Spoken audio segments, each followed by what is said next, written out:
Alô? Tá, ok. Agora sim, vamos lá, Sumos. Obrigado, então, novamente aí pela tua. Tá contigo aí. Voltando aí, pessoal, espero que a gente não tenha mais nenhum problema. Eu vou falar sobre rocha digital hoje, então, né, como eu estava dizendo. Então, a nossa jornada de rocha digital, ela começa especialmente com a rocha, né, que o, a rocha, né, é o que a gente tem lá no nosso pré-sal, né, especialmente aqui, a gente até lida com pós-sal, mas a maioria dos nossos serviços são no pré-sal, né.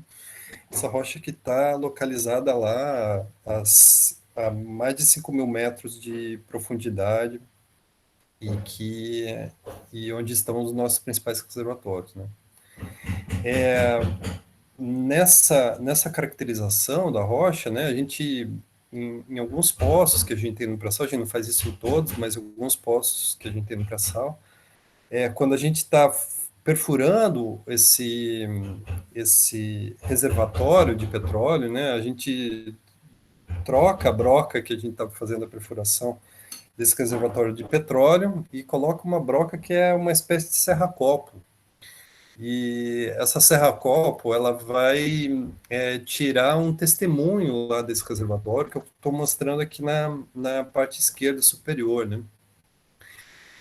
Esse testemunho é uma coisa que é um pedaço de rocha que tem lá, pode ter 30, 60, tem alguns conservatórios que a gente fez até 200 metros de testemunho, e tem um diâmetro de 10 a 13 polegadas, tá?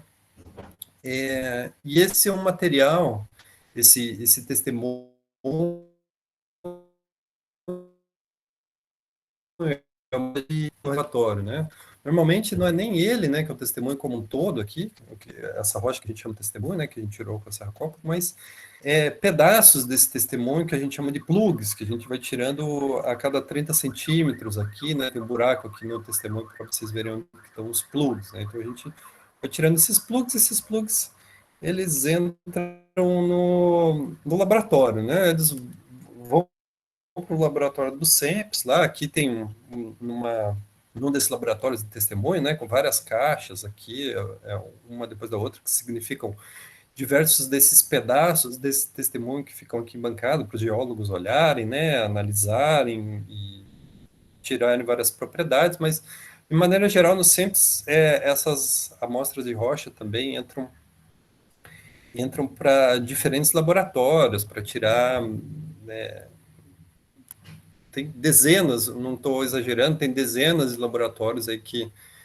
vão lidar com essas rochas, tirando uma propriedade ou outra que elas tenham, né? É importante para a gente analisar isso, porque realmente é o único contato que a gente tem, assim, com o reservatório de maneira real, assim, né? Eu tenho um reservatório enorme lá de quilômetros quadrados, e a gente consegue amostrar ele, ou seja, ver o que ele é de verdade só nesses pontos onde a gente fez um poço, resolveu que a gente iria tirar um testemunho, certo?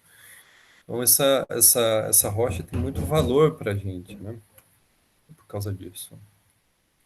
Mas na rocha digital, o que a gente tem de verdade é uma mudança de visão, da, de olhar a rocha como esse ente físico, assim, né? Que a gente está trabalhando no dia a dia, fazendo um monte de experimentação, mudar essa visão desse ente para uma visão em que se vê é, uma representação digital dessa rocha. A gente chama do digital twin da rocha. Essa representação digital ela é formada pelo resultado de diferentes ensaios que a gente faz com essa rocha, né, tomografia, que eu vou falar um pouco mais durante a apresentação, né, e, e, e outros ensaios como lâminas que se tiram dessa rocha, e todo tipo de imagem que se faz dessa rocha, né, ensaios físicos também que se faz com essa rocha, que cria esse modelo digital da rocha, tá certo? Esse trabalho, né, lá no CEMPES, ele é feito por um conjunto aí de geólogos, geofísicos, engenheiros, né, técnicos especialistas, em diferentes partes aí do CEMPES, né, usando principalmente microscópios ópticos, eletrônicos, tomógrafos, né? Técnicas de inteligência artificial, tem trabalhado muito aí com o professor Alexandre, né? E essas técnicas normalmente estão ligadas também a uma infraestrutura de computação de alto desempenho, né? Então, dentro do SEMPS, na Petrobras, ou então nos nossos parceiros, a LNCC, a Cimatec lá na Bahia também, são parceiros aí na parte de HPC.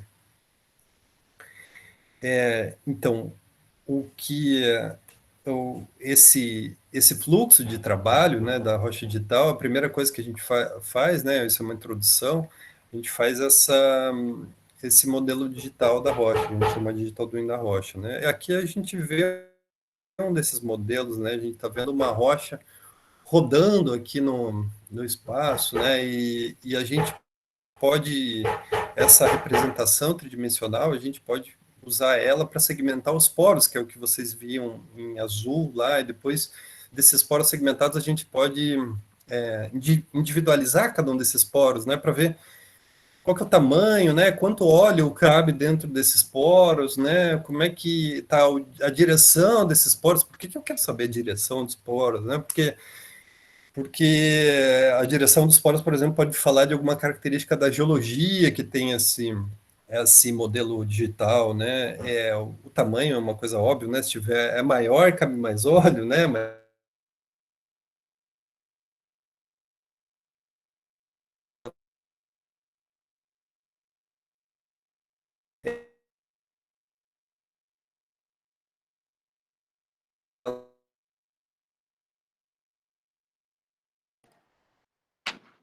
Oi, tá cortando um pouco.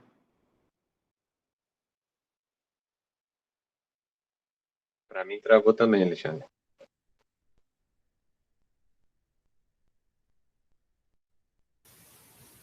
Para mim também.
A Assunção está com problema de conexão. Poxa, que... Vamos ver se ele volta aí.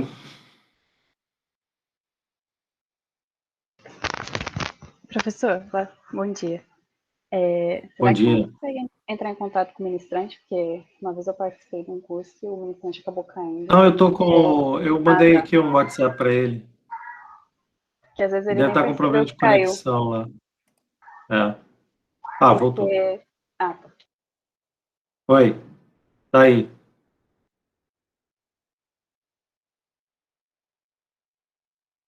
Você está com o microfone fechado, Subas.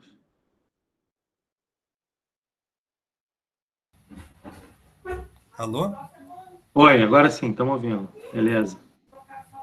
Estão vendo certo? Porque Estamos vendo a tela do PowerPoint, mas vamos seguir, é só diminuir um pouco, acho que já dá. Isso, tá ótimo.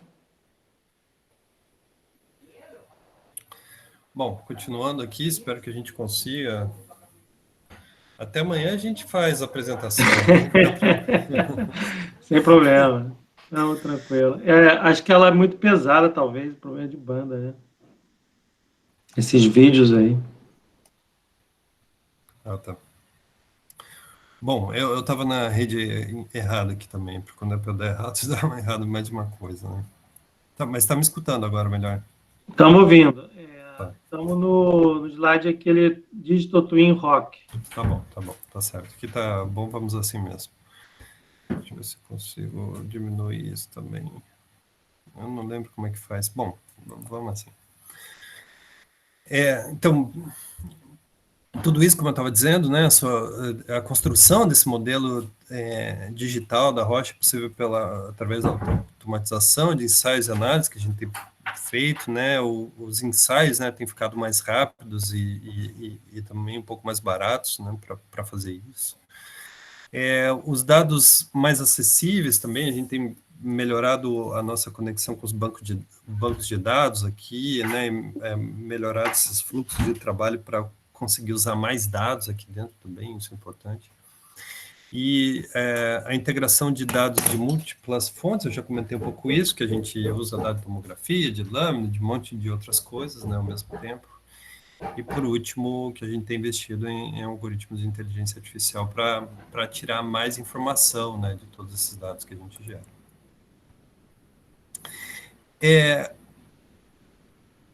Depois, né, de construído esse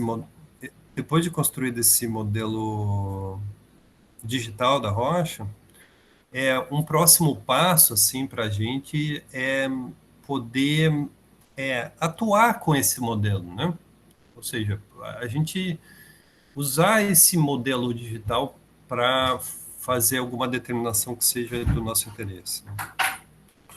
O que vocês estão vendo aqui, por exemplo, é uma simulação numérica do fluxo de água e óleo dentro de uma amostra de um carbonato, certo? Então, de uma rocha que a gente tem.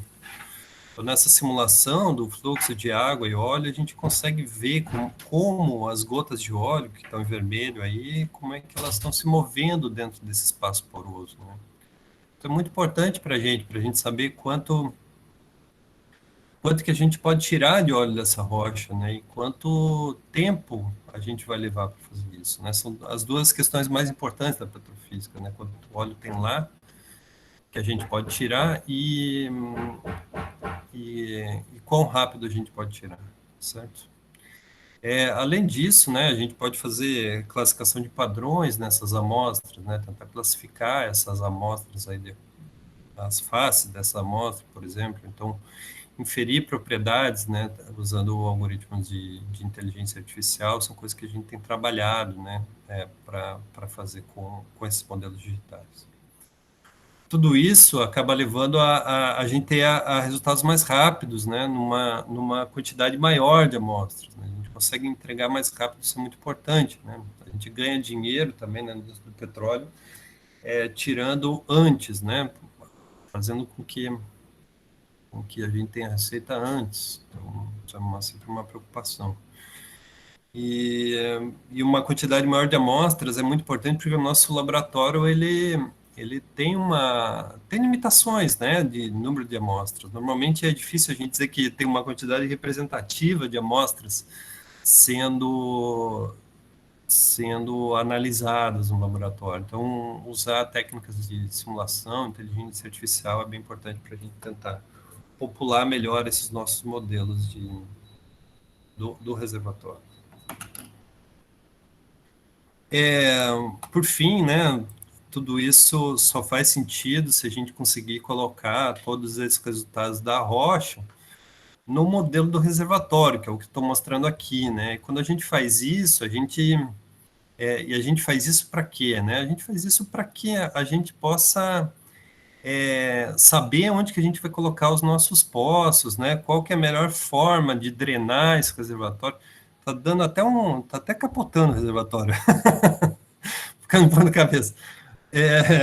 Para saber onde que a gente vai colocar esses poços, né, da melhor maneira possível, para tirar a maior quantidade de óleo, né, do jeito mais rápido possível, né? Então, isso acaba tendo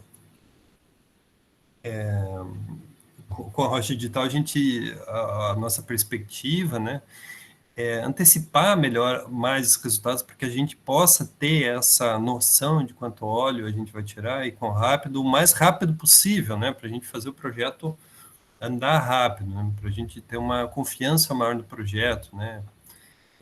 Fazer previsões de produção mais acuradas, né, desse reservatório o quanto antes possível. Isso é muito importante para a gente poder fazer o projeto de drenagem desse reservatório o quanto antes. E outro ponto da rocha digital que é interessante é a otimização dos recursos, né, o HH, o gasto que a gente tem com pessoas, né, com otimizar os dados também, né, aproveitar esses dados da melhor maneira possível para transformar esses dados em informação, né, isso é uma coisa importante na rocha digital. E por fim, da própria rocha, né, tirar um testemunho ou esses plugs é uma operação muito cara, né, a gente gasta realmente muito dinheiro tirando esse testemunho, então a gente quer que esse testemunho seja aproveitado da melhor maneira possível. Então, se a gente conseguir automatizar mais as análises, né, fazer elas mais rápido, a gente consegue fazer isso também com a rocha. Bom, isso foi uma introdução, né? Agora eu vou falar nos próximos slides, eu vou entrar um pouco em detalhes sobre cada um desses processos, né? Primeiro eu vou falar um pouco da construção no modelo digital da rocha, que eu falei primeiro, né, do Digital Twin da rocha.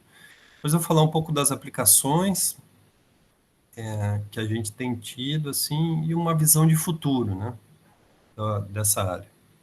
Então, como é que a gente faz a construção do modelo digital da rocha, né? Como é que a gente processa aquilo, né? A gente usa a nossa técnica básica para fazer isso são os raios-x, né? Então, a gente coloca esse slide aqui do Röntgen, que foi o primeiro prêmio Nobel de Física, né? Ganhou esse prêmio Nobel pela primeira detecção desses raios-x em laboratório, né?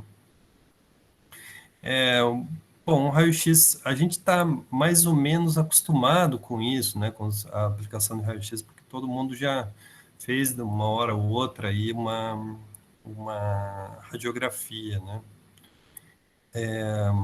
Mas, só para contextualizar um pouquinho mais, né, eles são lá ondas eletromagnéticas de um certo comprimento de onda, né? E em laboratório eles são gerados através desses tubos de raio-x que são basicamente são filamentos, né, onde a gente consegue gerar alguns elétrons aqui, né, com uma diferença potencial, e depois de gerar esses elétrons, a gente acelera esses elétrons aqui com com um campo elétrico aqui, né, e tenta focar esses elétrons num certo alvo, né, que a gente coloca, por exemplo, nesse caso aqui, né, a gente foca esses elétrons nesse alvo e na interação desses elétrons com o alvo é que são gerados os raios-x, né, de uma maneira bem controlada, né. Isso é normalmente o que a gente usa na tomografia, né. Então, quando a gente desliga esse equipamento da tomada, né, não tem mais raio-x, né, então é uma coisa bem controlada. Esse raio-x passa lá por diferentes materiais, digamos A, B e C, né, materiais mais densos ou menos densos, então o A menos denso, o B e o C um pouco mais densos, né, então, não, desculpa, o A mais denso, A mais denso e B e C menos denso, e nessa interação desse raio-x com a matéria, tem alguns raios, alguma parte desses raios-x são transmitidas, né, e essa transmissão aqui, ela segue uma lei aqui, lei de Beer-Lambert, e ela está relacionada, essa transmissão de raio-x aqui pela matéria, a diferença de densidade, número atômico, espessura desse material, né, e é disso que a gente se vale para tentar fazer uma imagem tridimensional aí dessa rocha, certo? Então, ops, isso aqui, ó, agora não fica tem vários slides que estão ocultos aqui, eu estou passando pelos ocultos também. Então, quando a gente passa, então, um feixe assim, de raio-x por uma amostra, né, o que acontece é que todos os efeitos das subamostras, digamos que essa minha amostra tem, que ela pode ser decomposta, que eles se somam, né? Então, eu estou passando o raio-x aqui, ele vai transmitindo cada vez menos, né? Transmitindo cada vez menos aqui, enquanto ele vai passando por essa amostra, né? É mais ou menos a ideia já que eu dei ali, né? E como é que a gente faz qual que é a sacada de passar? Tem uma coisa importante que é de passar de uma radiografia que está todo mundo acostumado, né? Fez lá no dentista, ou o moleque foi quebrar o braço, coisa assim, fez a radiografia, né? Quando esse feixe passa pelo seu braço, aí, pelos seus dentes, ele se soma toda essa atenuação desse raio-x que está passando por essa amostra, que é você, né? E você tem uma imagem aqui que sai do outro lado bidimensional, né? Que é essa integral aí sobre todos os efeitos que estão acontecendo. Existe uma passagem que é importante, né? Dessa informação que é de uma radiografia, né? Dessa integral para um volume, que é realmente o que eu estou mostrando para vocês. É isso que eu quero tentar explicar como se faz, né? Do ponto de vista matemático, lá se faz uma transformada inversa de Radon, né? Que funciona aproximadamente assim, né? Em vez de fazer para fazer essa tomografia, né, como um todo, a gente faz várias radiografias da amostra em várias direções diferentes, né? Então, digamos, se eu faço uma radiografia da amostra com uma fonte aqui, um detector aqui, eu tenho uma projeção parecida com o que aparece aqui, né, S1, né? Então, se eu fizesse uma radiografia nessa direção 1, é isso que eu iria obter, né? Uma radiografia na direção 2, eu obteria isso, né? Na direção 3, eu obteria alguma coisa como isso, na direção 4, assim, e assim por diante, né? Então, isso aqui é... Bom, o que a transformada de Radon faz é passar essa informação das diferentes radiografias em diferentes ângulos novamente para o espaço que formou essas radiografias, tá certo? Então, se eu tenho um objeto como esse e eu fizer 4 radiografias aqui, o que eu vou obter é essa imagem que está aqui no centro, assim, que lembra um pouco a projeção que eu tinha desse meu objeto, tá certo? Embora é óbvio que a gente está vendo tem um monte de linhas aqui que se mantém aqui nessa transformada, né? O que acontece quando a gente tem um monte de radiografias, e a gente faz milhares de radiografias aqui para construir um objeto em 3D, é que essas linhas vão sumindo, assim, né?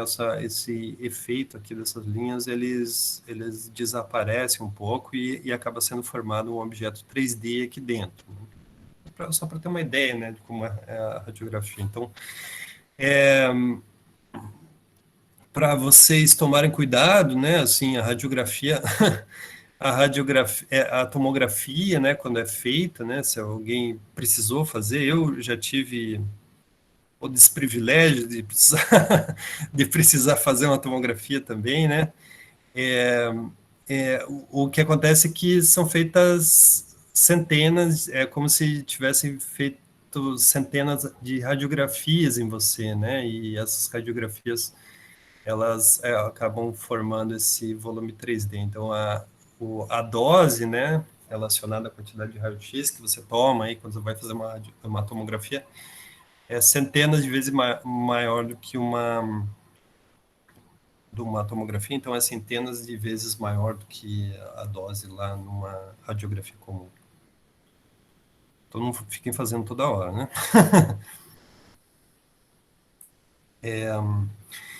Hoje, né, como os equipamentos mais modernos, eles funcionam então com aquela fonte que eu falei, né, que tem uns elétrons que são acelerados, batem num alvo, o alvo está... Vocês conseguem ver meu mouse também? Sim, estamos vendo, senhor. Tá bom, beleza. Estamos vendo. Então tem um tubo aqui que acelera os elétrons, eles batem no alvo que deve estar nessa posição aqui, é onde são gerados o raio-x. O raio-x passa pela minha amostra, né, que nos equipamentos de microtomografia que a gente tem, normalmente está numa posição mais ou menos no meio do caminho aqui, mas a gente coloca às vezes um pouquinho mais para cá, um pouquinho mais para lá, essa amostra, né? Essa amostra roda e diversas radiografias então são formadas aqui do outro lado, né? E essas radiografias é que a gente vai usar para reconstruir, então, com a transformada inversa lá de Radon, esse volume tridimensional digital. Okay? Eu mostrei aqui um equipamento de microtomografia normal, que é de laboratório, né, mas é claro que quando a gente vai fazer uma tomografia médica, né, ela é um pouquinho diferente. Normalmente, quem vai rodar não é a amostra, que no caso da tomografia médica, ela é você, né, a amostra. Mas é todo o sistema. Então, todo esse sistema de fonte, de detector, ele roda em volta de você fazendo várias radiografias, né? Então, aqui está um tomógrafo médico, né? Então, a gente tem um tomógrafo médico lá no SEMPS, né? Que nesse caso aqui está analisando um pedaço daquele testemunho, uma caixa do que eu mostrei mais atrás, né? Que tem uma coisa de 90 centímetros aqui, então esse testemunho aqui passa pelo tomógrafo, todo esse sistema que roda, né, de fonte de detector, rodam aqui em volta dessa amostra, fazendo várias radiografias e depois o volume 3D construído. Na tomografia médica, a resolução fica na base lá de 0,5 milímetro, que significa 500 micrômetros, tá? Normalmente fala em micrômetros quando vai falar de tomografia ou microtomografia. E uma caixa dessa de testemunho, ela é imaginada rapidamente, assim, coisa de 1 minuto, a gente consegue fazer uma imagem do testemunho. Tá? Um plug, que é aquele pedaço menor do testemunho, a gente faz em coisa de alguns segundos, tá certo? Aqui tem em breve também no FRJ, mas ainda não, por enquanto não, né? Isso é a tomografia médica. Na microtomografia, que é um outro equipamento, esse daqui, tá? A gente tem esse sistema desse jeito que eu falei aqui, que a amostra roda, né? E a gente tem um pouco mais de flexibilidade para chegar numa resolução bem melhor nas imagens, né? Então, mas isso também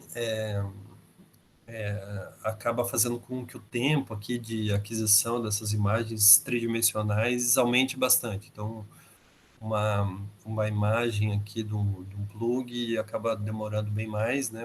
Depois de 20 minutos, subamostras menores, que a gente quer uma resolução maior, né? A gente demora aí coisa de algumas horas para fazer. Bom, é isso.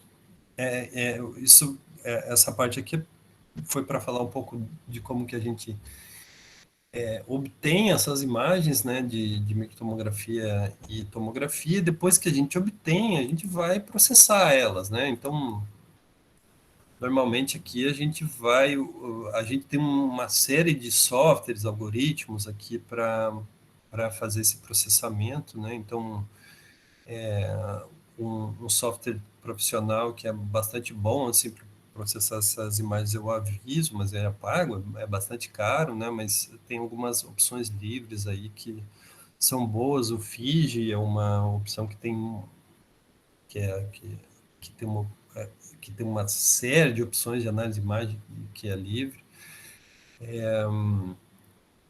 Muitos plugins já feitos, né? O que muita gente já trabalhou nesse Fiji, então é uma opção interessante. O Python é óbvio, porque que é meu predileto. Embora o FID tenha muita coisa, eu acho que ele tem uns probleminhas aí do jeito que ele lida com a memória RAM e tudo isso, às vezes estoura, dá pau. Eu prefiro lidar diretamente com o Python, que, que já tem um monte de opções e pacotes aí bons para análise de imagem, né? A gente usa também. Recentemente a gente tem usado uma opção que é o 3D Slicer, que é um software livre, é um pacote tudo livre, usado muito pela indústria médica para fazer análise de imagem. Aí tem a contribuição de diversas pessoas diferentes assim no pacote. E a gente pegou esse pacote e adaptou as coisas da Petrobras, né? Fez um monte de, de ajustes no pacote para ele ficar um pouco mais, parar de ser um software para tomografia médica e passar a ser realmente um software para análise de imagem de rocha, tá certo? E isso é o processamento de imagem, significa segmentação, né? Caracterização, a gente faz com os pacotes que eu falei acima, mas a simulação mesmo, que é uma coisa que eu mostrei ali, eu vou mostrar algumas aplicações abaixo, a gente faz com uma série de algoritmos aí, de solvers de Navier-Stokes, né? De diferentes tipos, a gente determina pressão capilar, distribuição do tamanho de poros e gargantas. Tem lá sobre da equação de Laplace, que vai resolver propriedades elétricas.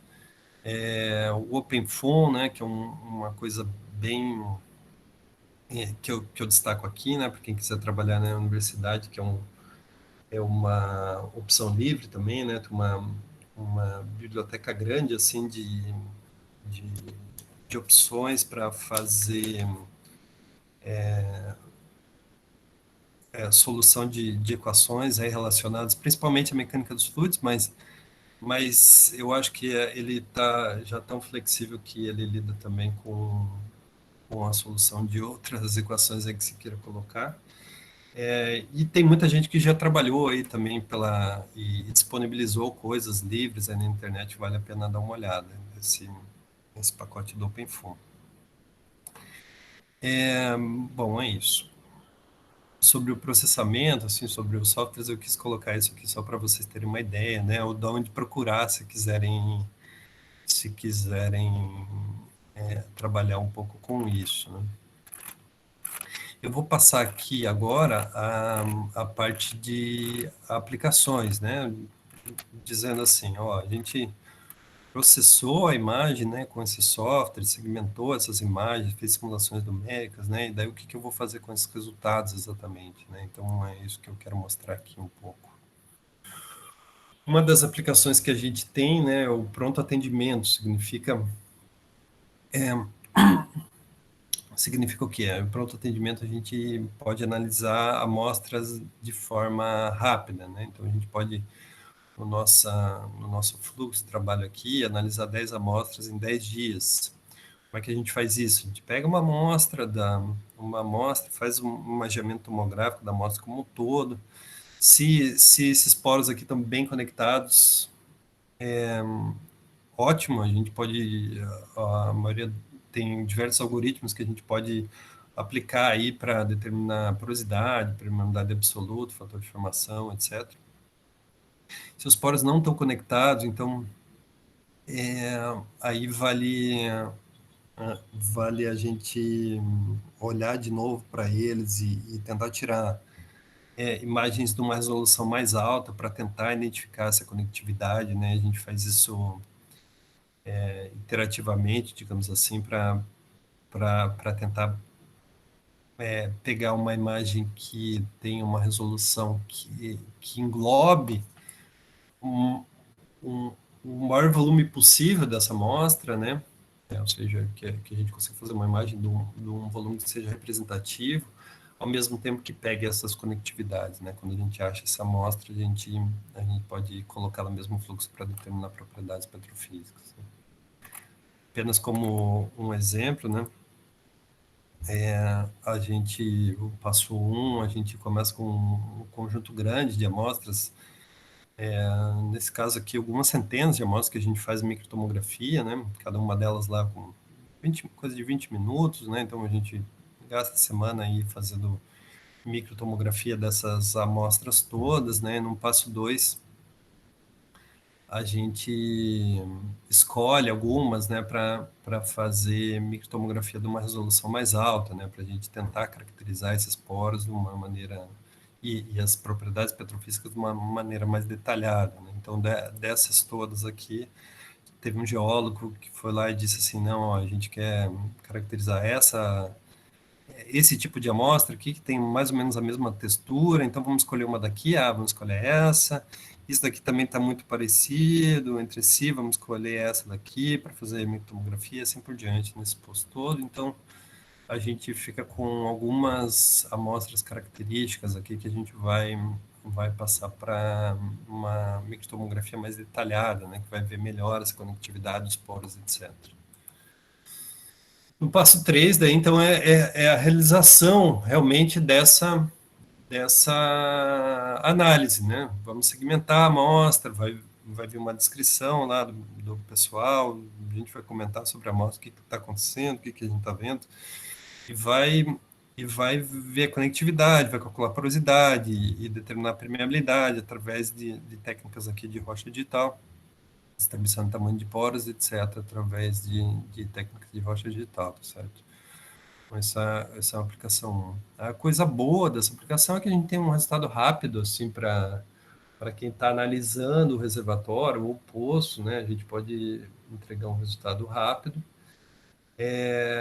Quão rápido é isso, né? 10 amostras a gente faz 10 dias, mas o laboratório tradicional, ele tem uma etapa crítica, que é a etapa de limpeza, né? Essa limpeza pode demorar alguns meses, dependendo dos casos, né? Então,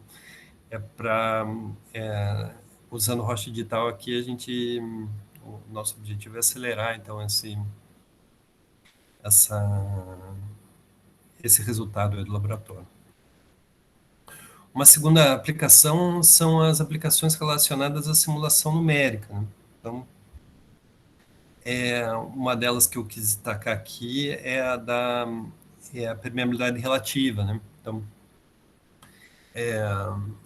como é que a gente faz isso, né? Vou deixar o vídeo aqui passando, que eu já mostrei antes, mas é um vídeo que eu gosto muito. Já apareceu em muitos lugares, né? Como é que a gente, o que a gente está rodando aqui, né? O nosso fluxo de trabalho é o seguinte: a gente pega a imagem da rocha, né? A gente vai segmentar naquela rocha numa imagem de alta resolução, a gente vai segmentar o que é poro, o que é sólido, certo? Então, vai ficar com uma representação 3D, né? Uma imagem 3D de zeros e uns, né? Um é poro, digamos, zero é sólido. Nos lugares onde tem poro, a gente vai rodar um modelo de simulação numérica. O primeiro que a gente roda é um modelo para determinar a permeabilidade absoluta. Um modelo para rodar a permeabilidade absoluta nada mais é do que um solver aí para resolver as equações de Stokes aqui nesse meio poroso, né? Reynolds baixo e o número de Reynolds aqui é baixo, né? E o que a gente quer saber é como é que é o fluxo em regime permanente. Você quer saber o campo de velocidades e de pressão que é resultante nesse fluxo, né? Isso de certa forma, assim, né? Ok, o modelo do meio poroso ele é todo recortado, né? Um pouco complicado, cheio de reentrâncias então a superfície é um pouco chata, digamos assim, de lidar do ponto de vista da mecânica dos fluidos computacional, mas o modelo que roda ali, assim, de resolver essas equações, né, o modelo do fluxo, é o mais simples possível, talvez, na mecânica dos fluidos, né, um modelo super simples que roda aí em diferentes aplicações do mundo real, né, a indústria automobilística aí, ou a aviação, resolvem modelos muito mais complicados, né, há muito mais anos do que a gente faz aqui. Então, a gente, o modelo de simulação em si, então, daí, não é muito, o modelo de simulação em si não é muito complicado, mas ele roda nesse modelo que é complicado e que a gente tem que fazer que ele seja representativo, então ele tem milhares de células em cada direção, né? Tem 1 bilhão de elementos, e isso sim é uma parte complicada, né, de rodar. Porque daí a gente vai precisar de, de clusters para rodar isso, né? Vai precisar de uma infraestrutura computacional mais parruda, né? Isso, tudo que eu estou falando está relacionado à permeabilidade absoluta, né, ao fluxo monofásico aí nesse meio poroso. Mas aí a gente passa por uma outra coisa que é o fluxo bifásico, né, a gente tem, o que eu estou mostrando aqui é um passo a mais, é um pouco mais complicado, porque tem 2 fluidos, então o modelo do ponto de vista da mecânica dos fluidos já começa a ficar um pouco mais difícil assim, de resolver, né, o que a gente usa aqui é um modelo que a gente chama chamado Letzi-Boltzmann, em que são definidos, grosso modo, assim, são definidos 2 fluidos diferentes, são definidos e é definido do jeito que esses 2 fluidos interagem, né? Então, dessa definição de como eles interagem é que acaba acontecendo, por exemplo, a separação entre eles. Eu poderia, de repente, com esse modelo, simular até mesmo fluidos miscíveis, né? 2 fluidos que se misturassem, né? Mas de acordo com a interação que se coloca lá, eles se separam, né? E acabam representando aí o que é o óleo, o que é a água nesse meio poroso, e a simulação se dá, né? Com esse modelo então, do Letzi-Boltzmann. Como condição aí para essa simulação acontecer, além disso, né, a gente precisa falar um pouco de como é a molhabilidade da rocha, ou seja, se ela é mais molhável ao óleo, se é molhável à água. Então, nesses modelos de Letzi-Boltzmann, normalmente o que a gente vai fazer é controlar um parâmetro lá que reflete como é a interação de cada um desses 2 fluidos com as paredes. Se a parede atrair mais o fluido A, né, ela vai ser mais molhante a esse fluido A, ou seja, ela vai se espalhar mais na parede. Quando o fluido A, quando encostar na parede, ele vai se espalhar mais do que o outro fluido que a gente está considerando aqui, né? Essa simulação aí que eu estou mostrando, especialmente, eu tenho água e óleo, e o vermelho, que é o óleo aí, né? A água a gente não está vendo, porque também não dá para mostrar tudo numa imagem que é supostamente 3D aqui, né? A gente acha que é 3D, né? A imagem é 2D. A imagem aí a gente só está vendo 2D, né? Então, todo mundo a visão é que nos engana, assim, que isso tem um jeitão de 3D. Né? É, o, nessa imagem aí, né? Então a gente vê o fluido vermelho, o óleo, né? Ele é não molhante, né? Ele tende a não se espalhar pela superfície, né? E a água que a gente não está vendo que é molhante.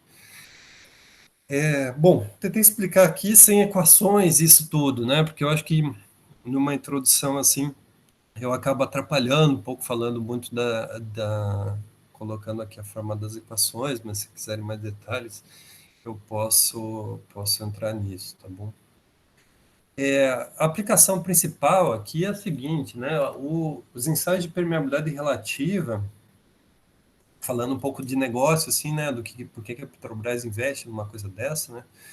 É que os ensaios de permeabilidade relativa são demorados, às vezes demoram alguns meses, né? Demoram lá nas condições ideais aí 4, 5 meses para ter resultados de permeabilidade relativa, normalmente em grupos muito pequenos de amostra, né? O laboratório faz coisa lá de 50 ensaios por ano, uma coisa assim.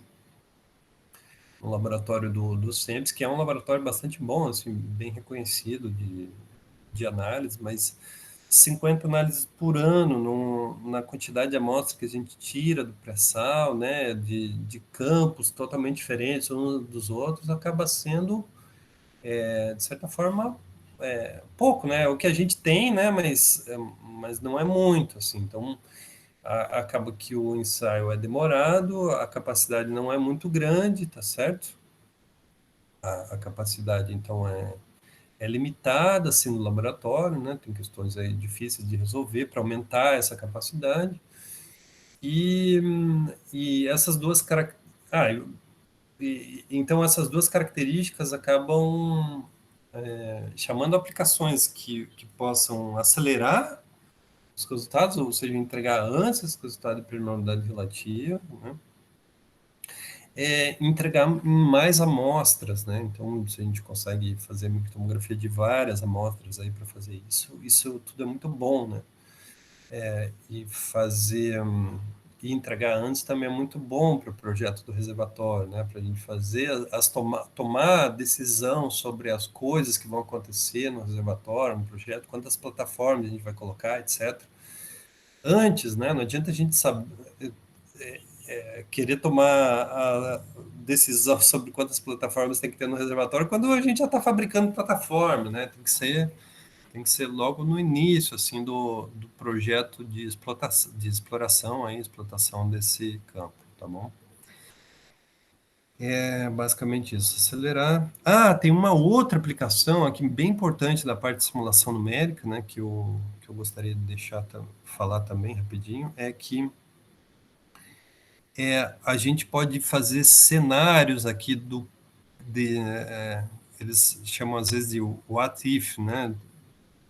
O que vai acontecer se eu mudar alguma característica aqui nessa rocha, né? O que acontece se eu colocasse, por exemplo, alguma coisa que alterasse essa interação dos dois fluidos com o aparelho? Eu posso fazer isso? Posso. Tem uma certa limitação para fazer isso. Claro que eu não posso mudar o meio poroso tão facilmente nesse ambiente, lá 5.000 metros, é difícil, né?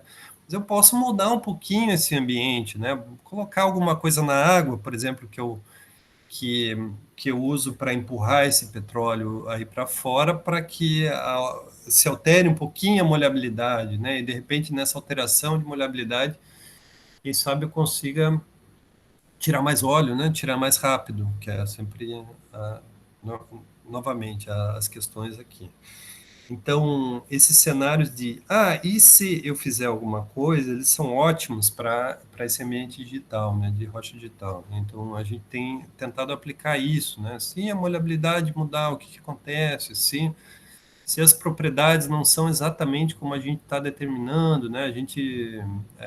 O que acontece com essa propriedade? Então, isso é super importante no meio digital, né? E uma aplicação importante aqui da rocha digital. Vocês têm alguma pergunta? Eu vou continuando, mas a pergunta é só para dar uma respirada, assim. Alguém fez pergunta aqui, mas o eixo do vídeo XYZ, então, para mim, está em 3D. O outro cara falou, qual a faixa de valor da tensão que se aplica na perfuração? Já há um tempão. No chat aqui. Francisco, não sei, Francisco, você quer fazer a pergunta aí? Não, é a brincadeira do 2D, é uma coisa boba, mas é que a imagem é 2D, você está vendo numa tela, tá certo? Tá vendo? Ninguém tá vendo 3D, isso aí é uma tela, não tem 3D. Não, mas é uma brincadeira, a simulação é 3D, ou seja, é óbvio que a gente está fazendo a simulação em 3D, tem um XYZ aqui para enganar vocês também, que é 3D, né? E é isso. E a outra pergunta era o quê que eu não entendi? A outra, eu acho que já tem algum tempo, você estava falando da perfuração, falou da tensão, qual faixa de valor de tensão que se aplica na perfuração? Não tem ideia. Não me lembro aqui de cor, né? Ok. Tá bom. Se alguém tiver alguma outra pergunta, hein?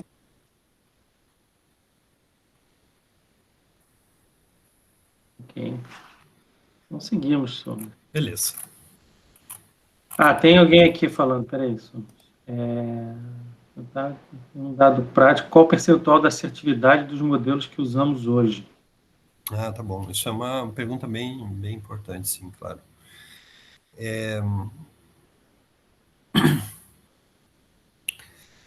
A comparação dos resultados de laboratório com o resultado de rocha digital não é assim tão simples de fazer, tá certo? Não é, realmente, algumas vezes, comparar assim diretamente o resultado do laboratório fica difícil, porque a gente fica numa escala diferente na maior parte das vezes.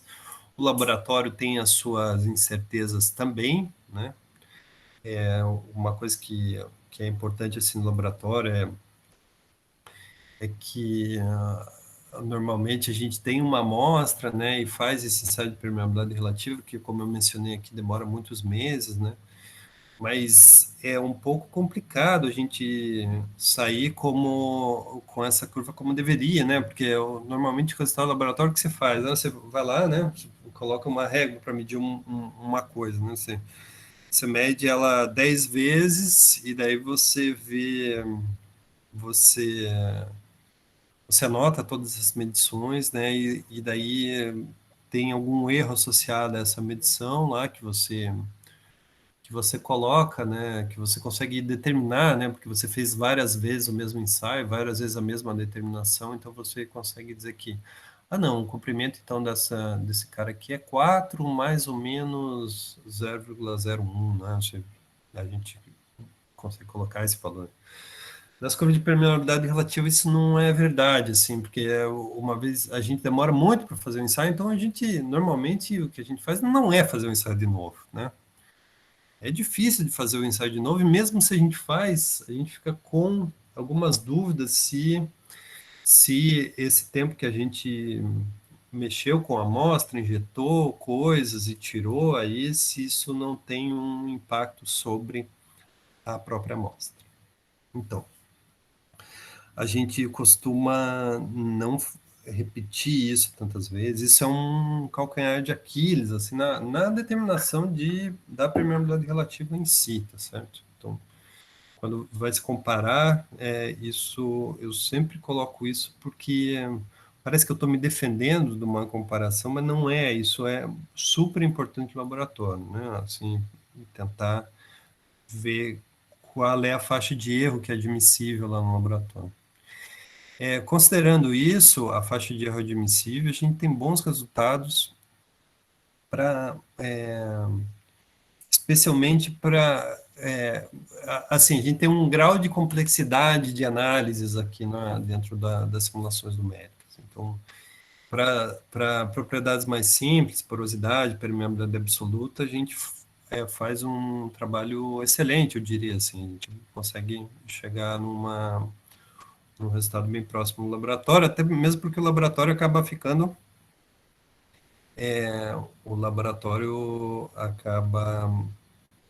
sendo mais preciso até nessas análises, a gente faz a comparação e os resultados são legais. Quando vai ficando mais complicado, a gente tem um pouco mais de incertezas no resultado, pelo seguinte, por exemplo, a permeabilidade relativa, né? A gente, a priori, não é a gente comum a gente saber exatamente qual que é a molhabilidade dessas amostras, né? A gente não sabe, a priori, se ela é mais super molhável ao óleo, super molhável à água, né? É uma molhabilidade neutra. A gente tem uma incerteza grande em colocar, então, a gente acaba com uma incerteza grande de colocar no modelo de simulação o, essa entrada da molhabilidade, né? Eu fico dizendo assim que os modelos de simulação não tem problema nenhum. O problema são as condições iniciais dele. É uma sacanagem, né? É óbvio que isso faz parte do modelo de simulação, mas é o caso aqui. Então, quando a gente tem propriedades que dependem da molhabilidade, a gente fica com uma incerteza um pouco maior nesses resultados, tá? E daí tem outras propriedades ainda mais complicadas, por exemplo, que eu acho que estão no topo da cadeia de complicação, por exemplo, propriedades elásticas, em que você queira saber qual que é a diferença, o impacto que um fluido ou outro vai fazer sobre essas propriedades. Então, o que acontece nessas propriedades? Elas dependem não só se...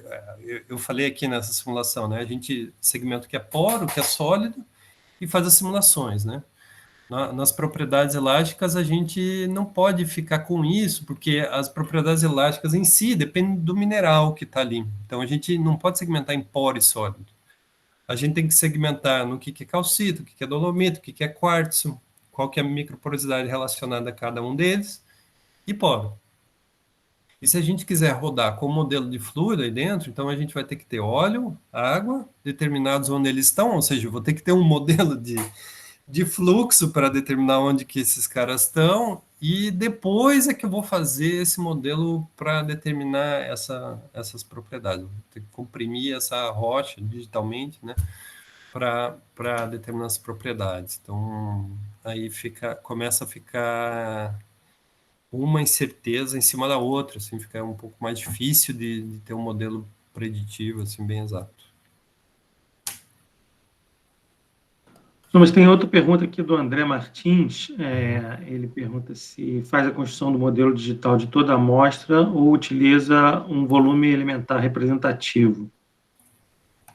Se utiliza, como é que é feita a definição desse volume elementar representativo?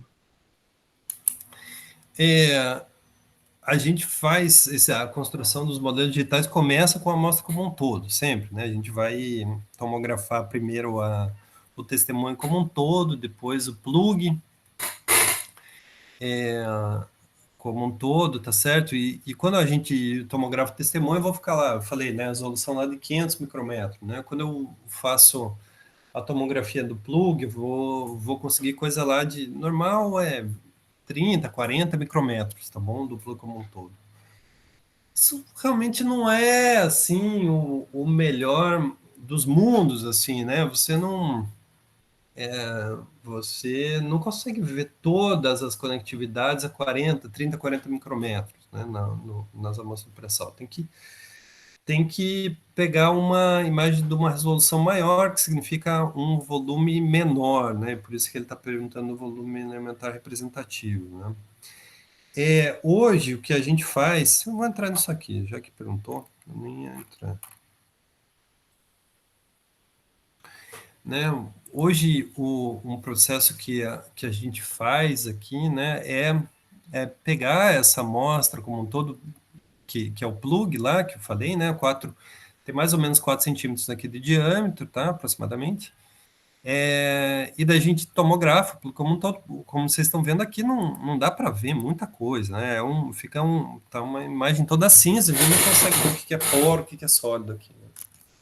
No nosso processo de upscaling, o que a gente faz segmenta as diferentes fases que tem essa amostra, e aqui, como eu defino isso, depende de amostra para amostra, né? Eu estou definindo diferentes texturas aqui, né, com base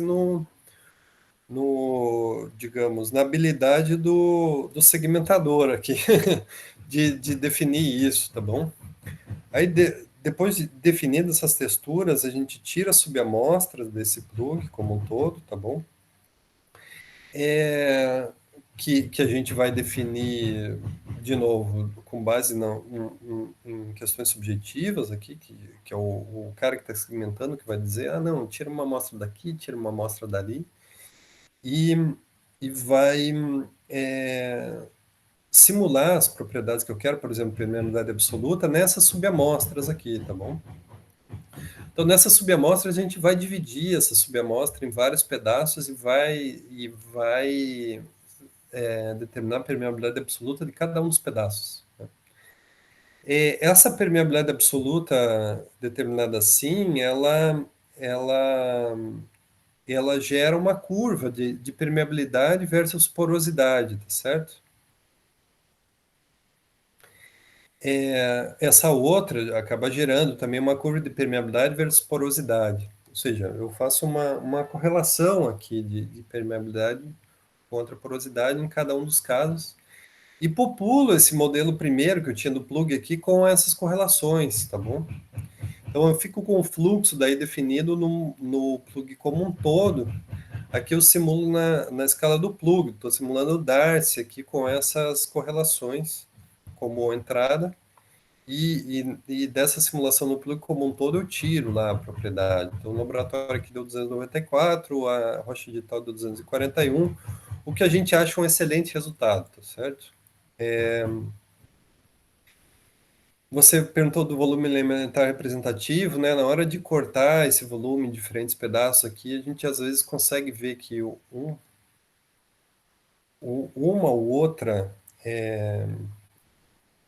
ou outra subamostra aqui ela é mais está fora no volume elementar representativo, ou seja, é mais complicado ou menos complicado de lidar. Então, no final das contas, a pergunta sobre o volume elementar representativo para a gente chega nessa parte aqui, né? Como se fosse um controle de qualidade aqui da segmentação que eu fiz. Da segmentação, da escolha das amostras que eu fiz, tá bom? Essa é uma questão bem importante, acho que você foi bem no ponto aí, né? Como definir esse volume é uma coisa que a gente continua debatendo, e como melhorar esse fluxo de trabalho aqui é uma coisa que a gente está discutindo nesse projeto novo que a gente está estabelecendo com o Alexandre. Mais alguma pergunta? Acho que não, cara. Tá bom, beleza. A última foi do André. Gostei da paradinha. Vamos continuando aqui.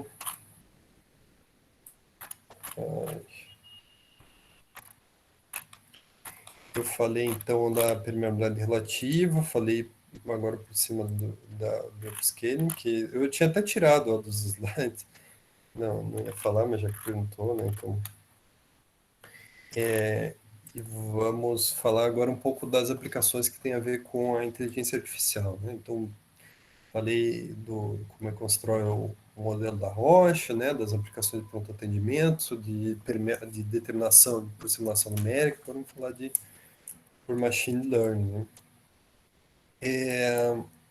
A nossa motivação, né, para usar técnicas de aprendizado de máquina aqui é a quantidade enorme de amostras que a gente já fez a tomografia, né? A gente tem uma quantidade, um banco de dados bem grande já dessas coisas, né? Aqui uma partezinha disso deve ser 1/100º do banco de dados que a gente tem, né? Então, cada uma dessas amostras aqui, eu estou mostrando uma fatia de um plug, tá certo? Um recorte 2D do plug. Mas, de fato, o dado que a gente que está relacionado a cada um desses cortes aqui é 3D, né? Então, dá para pensar ele como uma matriz cúbica, assim, né, de dados, né? Algumas pessoas gostam de falar em fatias, ou seja, como se tivesse várias fatias de dados aqui em cada um desses pontos relacionados a cada uma dessas amostras. Então, como tirar mais informação dessa quantidade grande de dados, né? A gente explorou, ou está explorando, ou vai explorar algumas coisas, né? Então, dentro desse projeto que a gente tem com a FRJ, que está acabando agora, a gente fez o algoritmo de classificação de faces, tá melhorando aqui, né? Então, eu pus um tique aqui como entregue, né? Está melhorando um pouco o algoritmo de determinação da porosidade. Eu fiz um caminhãozinho aqui de entrega para a gente melhorando esse algoritmo. Em fábrica, ainda em produção, assim, pensando e tentando melhorar algoritmos para determinação da permeabilidade absoluta diretamente através da imagem. De busca por similaridade nessas amostras, né? Nos interessa também, assim, dizer, poxa, tem um plug aqui. Qual plug desse banco de dados é igual a ele? Certo? Isso é uma pergunta que é interessante, assim, para definir analogia, né? Muitas vezes as rochas assim no pré-sal se valem dessas relações as análises que a gente faz no pré-sal, né, se valem de analogias, né, Essas analogias muitas vezes são determinadas pelo geólogo, no olho, né? Pelas faces, pelo jeito que é a textura, né? As características petrofísicas dessas amostras, dá para fazer essa analogia, mas aqui a pergunta é por imagem, né? E aqui um pouco mais em fase de projeto, um pouco mais que a gente está tentando, de fato, diferentes caminhos aqui para tentar lidar com isso, né? É a determinação da permeabilidade relativa, ou seja, ali o que eu tinha mostrado antes tem uma imagem, eu segmento ela, coloco um modelo de simulação de fluxo lá dentro desses poros, né, e vejo que propriedade que vai dar nessa simulação, tá bom? Nesse caso do machine learning, a pergunta é mais direta. Eu tenho essa imagem, a partir dela, qual que é a curva de permeabilidade relativa? Então, vai colocar uma rede neural aí para tentar fazer essa conexão aí que é mais longa, digamos assim, não sei como chamar isso. Então, para falar alguma coisa disso, né, alguns desses algoritmos, uma é a classificação de faces, né, o fluxo de trabalho que o pessoal adotou aqui na FRJ foi pegar a amostra, fazer microtomografia, né, colocar um modelo de deep learning lá para tirar propriedades, né, que nesse caso aqui pode ser a classificação faces, que eu chamo é uma classificação geológica, né, relacionada a essa amostra, que tipo de amostra que ela é, tá certo? Então, nesse modelo de aprendizado profundo, você chega a isso, né, que tipo de amostra que ela é, ou então fazer a determinação de propriedade petrofísica, ou seja, dizer que porosidade que essa amostra tem, tá bom? Então, aqui alguns resultados já estão até um pouco antigos, tem que pegar uma coisa que seja um pouco mais nova, mas no conjunto de treino, validação, teste, né, como que a gente ficou aqui em relação ao que foi previsto. Então, uma coluna aqui o que foi previsto, uma outra o que o geólogo falou, né? Os modelos acertam que o pessoal desenvolveu, né? Já tem artigo até publicado nessas coisas,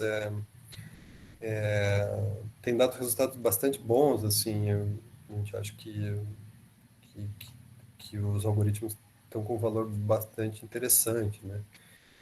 Um exemplo desses resultados está aqui, né? Então, que a gente realmente faz análise lá fatia por fatia e consegue dizer que, não, em 88% das fatias aqui, a classificação geológica que foi determinada foi isso, a amostra é desse tipo, que é estramatólico.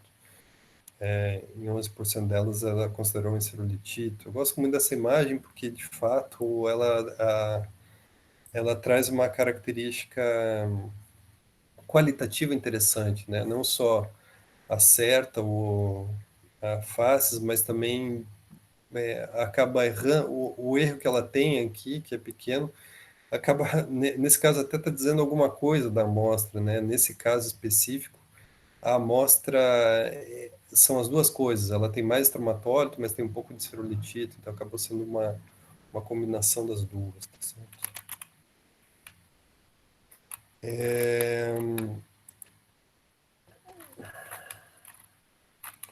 Ok, isso é para falar da machine learning para microtomografia.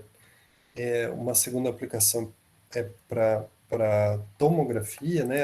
A motivação é parecida, né? A gente faz isso daqui são caixas lá do testemunho, né? Que a gente tira lá com aquela serra-copo que eu falei, né?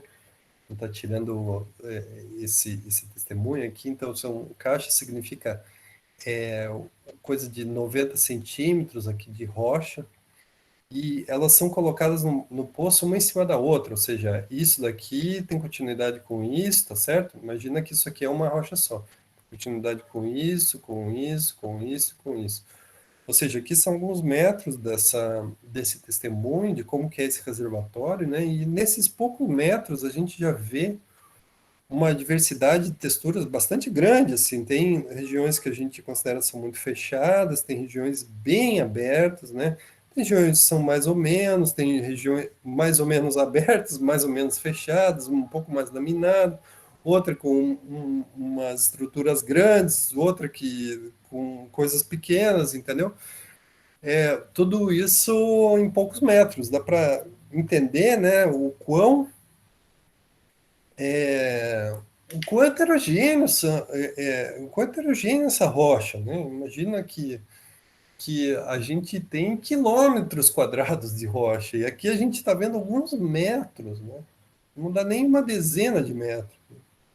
E a heterogeneidade está em alguns centímetros aqui. Então, é um desafio bastante grande para a gente transportar essas propriedades para lá e tudo isso, né? É, Divagando um pouco aqui, né, na caracterização. Mas o que é mais importante disso tudo é que a gente consegue ver que existem essas diferenças de textura olhando essas imagens de tomografia. A gente consegue ver que existe alguma diferença. Então, e a gente tem quilômetros, né? 6, 7 quilômetros de rocha tomografada hoje, que são do pré-sal. Então, usar esses dados nessa quantidade bastante grande de rochas para tentar identificar padrões de como que essa heterogeneidade acontece é uma coisa bem interessante, né? Então, essa era uma motivação nossa, né? Usar toda essa quantidade de dados enorme que os geólogos usam de uma maneira apenas qualitativa, eles dão uma olhada e dizem, eu acho que é diferente, entendeu? Para tentar deixar isso mais sistemático, de repente fazer um modelo que pudesse ser aplicado a diferentes postos, a diferentes testemunhos, né? Do pré-sal, ou então de outros reservatórios aí da Petrobras. Então, o que a gente já fez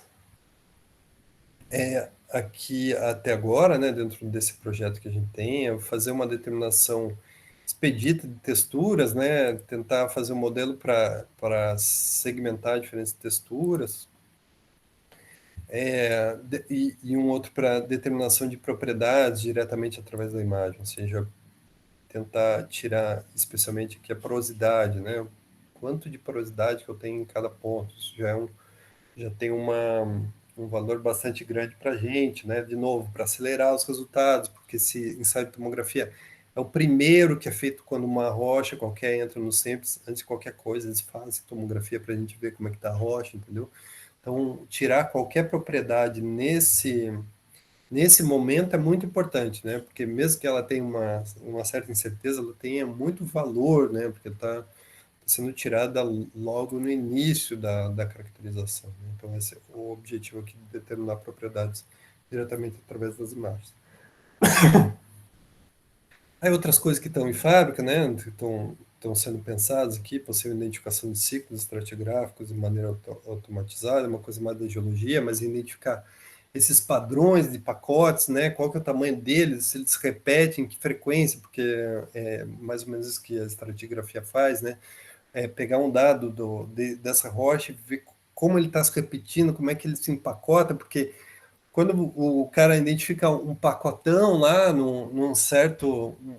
uma certa sequência geológica assim que tenha um sentido geológico, né? Tem uma razão de ser geológica.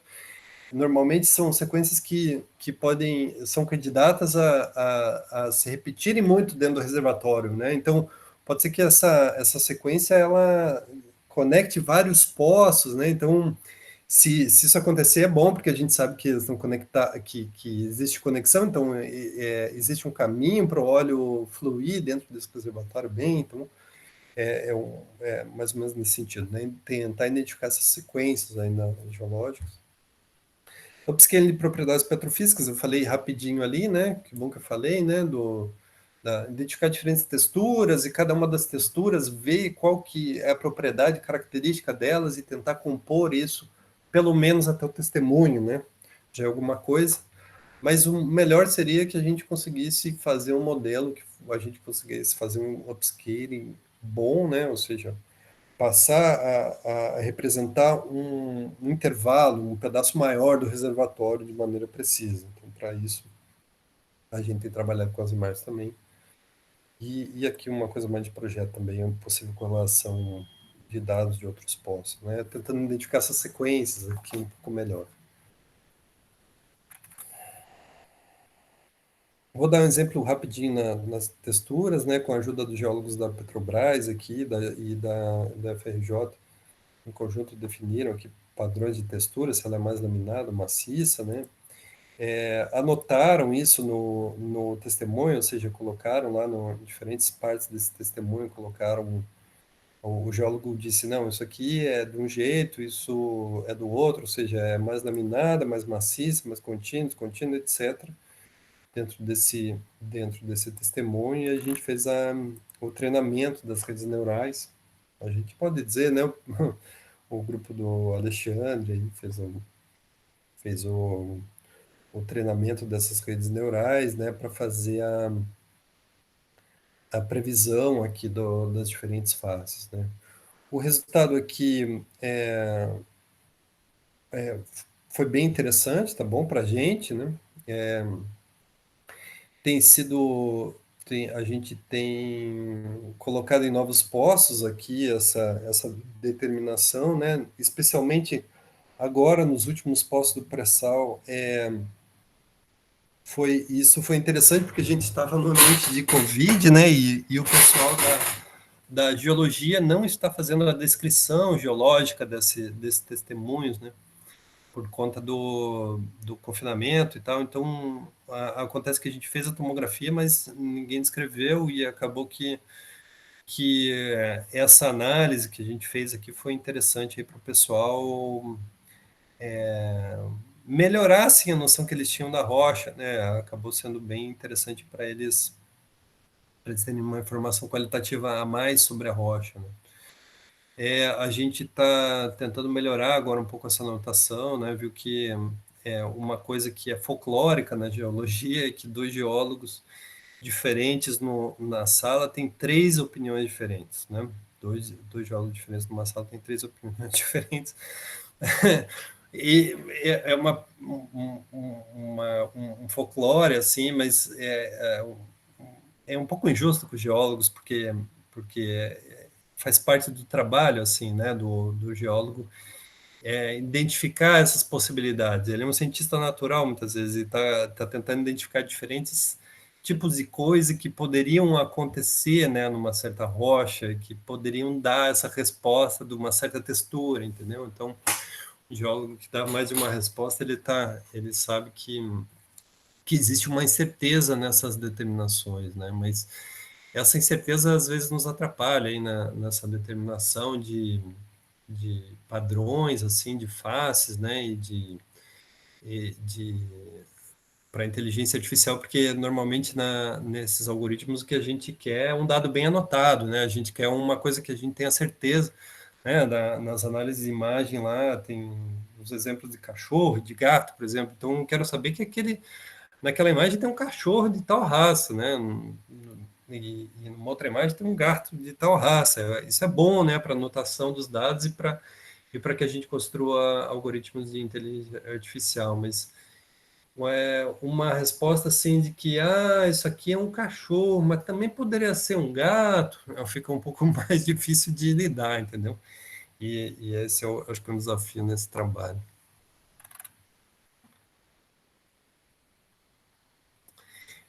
De determinação de propriedades petrofísicas, um mesmo estilo de coisa, né? Nesse caso, a anotação dos dados que a gente tem, né? Onde tem porosidade. Então, a gente sabe que no testemunho, que isso aqui é uma caixa de testemunho de novo, né? A gente tirou um plug de lá, né? Que eu falei, aquele pedaço de 4 centímetros de diâmetro, e nesse plug a gente sabe que porosidade que deu no plug. Então, deu lá X% de porosidade. Então, o que foi feito aqui foi relacionar uma imagem nessa região do plug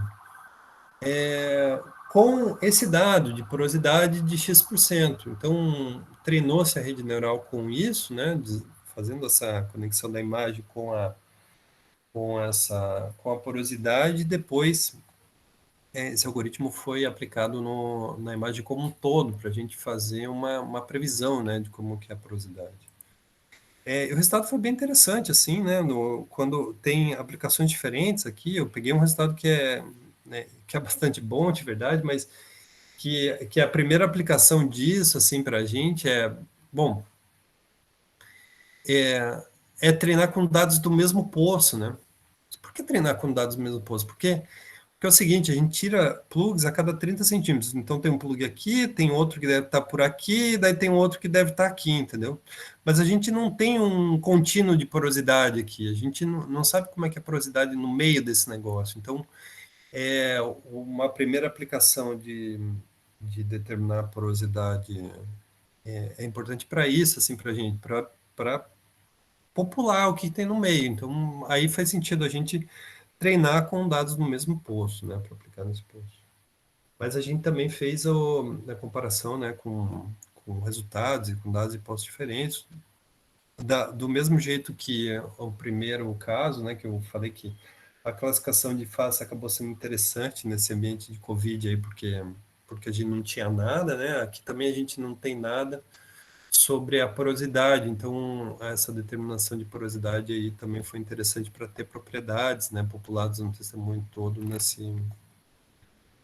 durante a pandemia.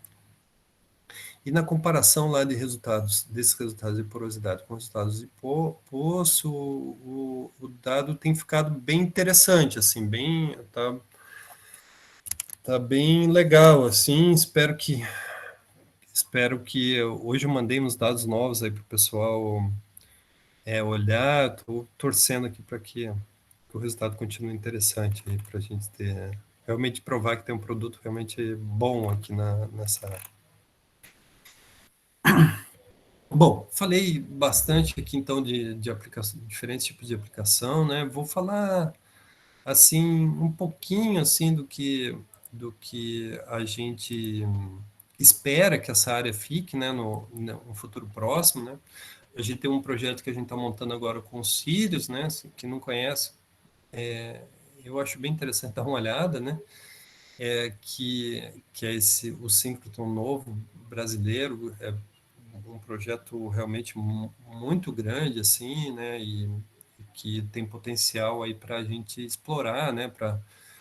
É uma das coisas mais interessantes que eu acho que já aconteceu na ciência brasileira, sem sem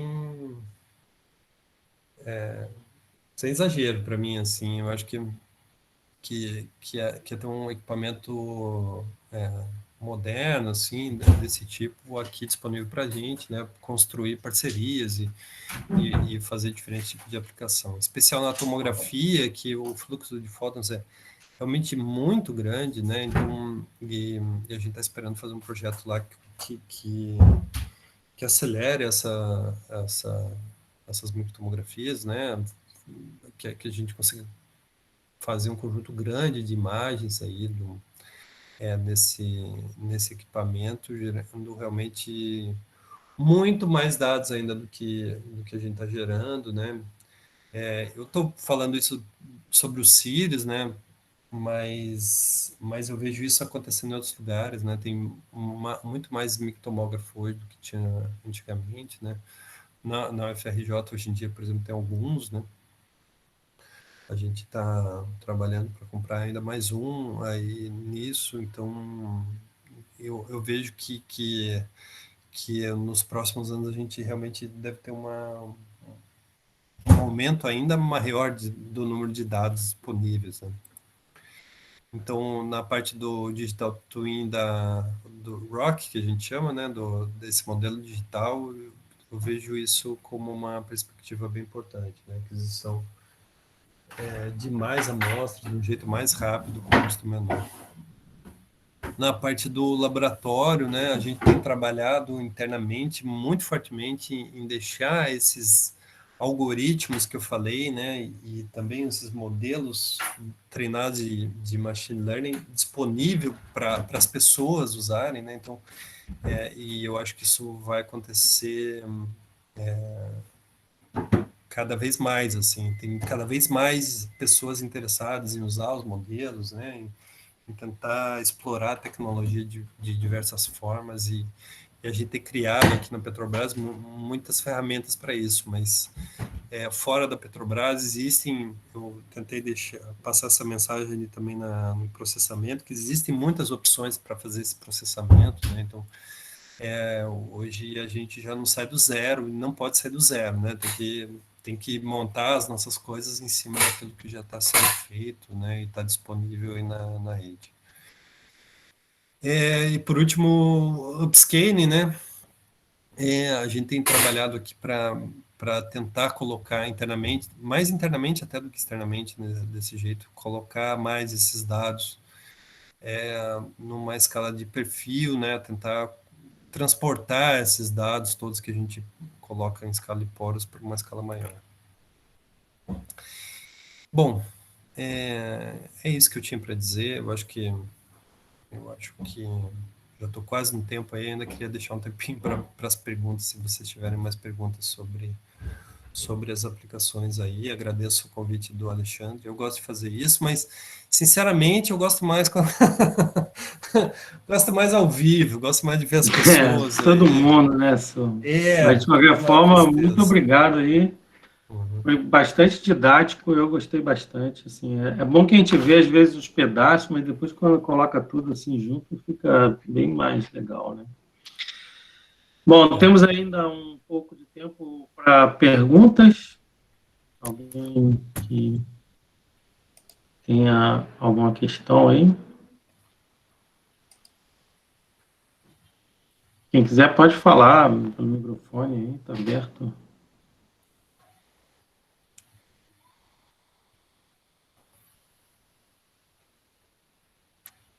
Bom, então acho que deve ter sido bem claro que... Tá fácil, todo mundo entendeu tudo. Tem aqui alguém, Rodrigo, queria saber seu ponto de vista com a sua experiência do encontro entre a inteligência artificial e suas limitações com o conhecimento especialista. Eu comentei isso rapidamente aí, mas realmente é uma coisa que a gente se bateu muito. E eu acho que assim, como eu estava falando da geologia, né? Dois geólogos diferentes, deu para perceber assim que eles emitiram opiniões muito diferentes, assim, né? Eu sinceramente estou gostando muito de futucar um pouco essa ferida. Quando eu posso falar disso, assim, internamente, externamente eu falo, sabe? Que a gente precisa melhorar um pouco isso, né? De repente, uniformizar um pouco mais as nossas opiniões e anotações em cima desse dado para a gente construir algoritmos de inteligência artificial que sejam bons mesmo, entendeu? Eu acho que eu tenho sido ouvido, assim, sabe? Dentro da Petrobras existem aí pessoas que entendem isso bem, entendem o impacto disso, e que têm tentado trabalhar para uniformizar certas classificações, assim, né? Isso é importante, né, para a gente tentar... super importante para a gente tentar generalizar algumas das conclusões que a gente tem, sabe?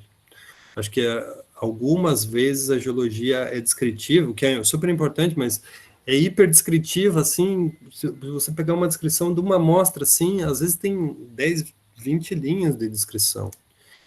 O geólogo parou um tempo ali e viu várias características, mas como transformar isso tudo em alguma coisa que a gente possa juntar com diferentes outros plugs, né, e formar uma coisa que a gente possa fazer upscaling, né, possa passar para o modelo reservatório, é difícil, assim, a gente tá no processo, assim. Acho que depois complementando... quando acabar a produção toda da Petrobras, a gente vai chego lá. É um assunto uma parte aí tem bastante para explorar. A gente tem tentado, né, Somas, contornar isso fazendo a estimativa direto do valor que sai do laboratório, da simulação, né? Então, sim.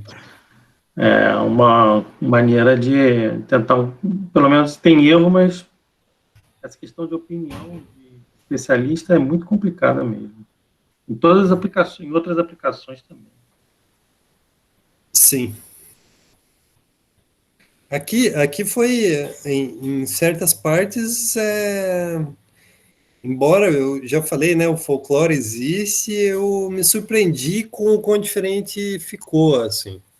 Eu achei que poderia ficar mais parecido. É, mas é isso, a gente continua trabalhando isso, assim. Beleza. Beleza? Bom, pessoal, então, tem mais alguma pergunta aí? Algum comentário? Então, agradecer novamente aí o Surmas. Surmas, muito obrigado. Ah, tem aí alguém que... Espera aí.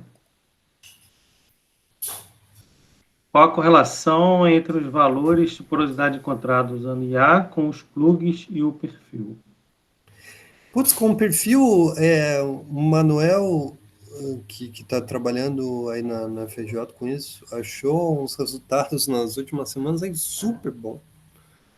Eu fiquei impressionado com o quão bom ficou. Com o plug, em alguns lugares ficou legal, sim, mas a gente ainda, eu vejo que a gente ainda está cercando esse erro, assim, para saber exatamente como é, assim. Para o ponto de vista de aplicação da Petrobras, eu já acho que está ótimo, tá? Mas eu acho que em algumas métricas aí do machine learning, essa correlação com os plugs apanhou um pouquinho. Mas acho que tem que mudar a métrica. Brincadeira. Aquela história, né? Se o negócio está dando errado, você corta os errados e aí... Isso, brincadeira. Pô, tá cheio de aluno aí, não façam isso. Mas... Não, mas é que, assim, do ponto de vista da nossa aplicação, acaba sendo bom pelo resultado rápido. E eu não vejo a gente abandonando o resultado de plug, entendeu? Para simplesmente jogando fora, porque agora a gente vai fazer só machine learning. E está muito longe de uma acurácia tão grande que a gente pudesse fazer uma coisa dessa, tá bom? Então não vai fazer. Então, para que a gente... Por que a gente faz isso? Porque a gente está acelerando o resultado. Então, para acelerar o resultado, a gente admite uma incerteza muito maior, né? Admite que pode errar mais. Então, dentro dessa perspectiva, eu acho que o resultado, para mim, está ótimo. Legal. Beleza? Pessoal, então, ficando agradecendo aí novamente, Somos, muito obrigado pela apresentação. Se depois puder compartilhar os slides que você achar que podem ser disponibilizados Tá. no PDF, eu te agradeço, senão a gente tem Vou um tentar vídeo aqui um pouco. que vai... de qualquer forma, o vídeo vai ser carregado, né? Tá sendo aqui. Vou encerrar aqui a gravação. Então, obrigado a todos pela participação. Tivemos aí uma frequência de quase 50 pessoas, 55 pessoas aí no pico, então sei que o assunto é um assunto bastante motivante. Muito obrigado aí a todos. Beleza, obrigado aí, pessoal, pelo